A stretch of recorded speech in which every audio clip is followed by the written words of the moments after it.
In my lab, we do research about volcanoes primarily. Why does a magma form where it's forming? Why does a mountain range rise up?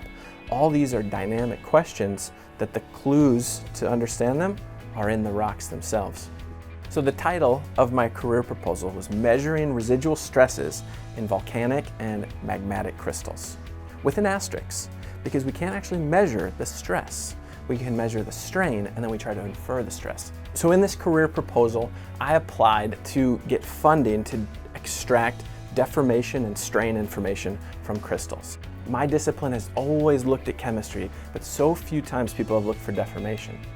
So of course you can imagine a volcanic eruption is a very forceful event, and it's driven by the imbalance of those forces. And so those crystals get caught up in that and they start to deform. And if we can measure that deformation, we can then say something about the eruption itself. And so we're trying to use this really special particle accelerator called the Synchrotron in California. There's only like a dozen of these around the world, to measure at the lattice scale, so at that super small atomic scale, how much the atoms have warped against one another.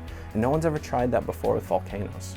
The more exciting stuff, I guess, that we do in the lab is we make magma. We take a little bit of rock or powder and we put it in a gold capsule and we seal it down. And then we put that in a furnace and we have that under hydraulic pressure until we actually make the melt itself. It's like a take and bake oven. We bake that for 10 hours or 10 days and we see what bubbles grew and we see what crystals grew, and then we compare that to natural systems.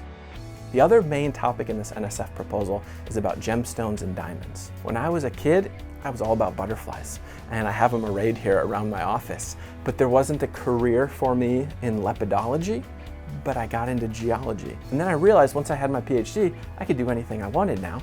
And I was like, I love gemstones. They're beautiful, they're like butterflies. And so I've tried to find a way to take my hobby and mesh it into my career. So diamonds, when we see them, they're clear, right? They're perfect. At least that's what we want when it's in jewelry. But they're not perfect. And it's those imperfections that we look for. It's the little specks of black, maybe, that you can barely see when you look at your diamond ring. That's holding a whole host of information about the mantle that the diamond grew from. And what's exciting is that the color of a diamond is also controlled by all sorts of geologic processes. And so in my proposal, I say, let's figure out why diamonds can be pink. A pink diamond might cost $400,000 a carat. And no one knows why the diamond is pink, but it has to do with deformation. And so when you look at a pink diamond under high magnification, you see these bands that ripple across it. So we're going to use the synchrotron to measure how much strain is in each of those bands and compare it to clear to see if we can find out how much strain has gone on. Maybe they're forming in a place in the mantle where there's been extra shear that's gone on. That's kind of the question that we propose.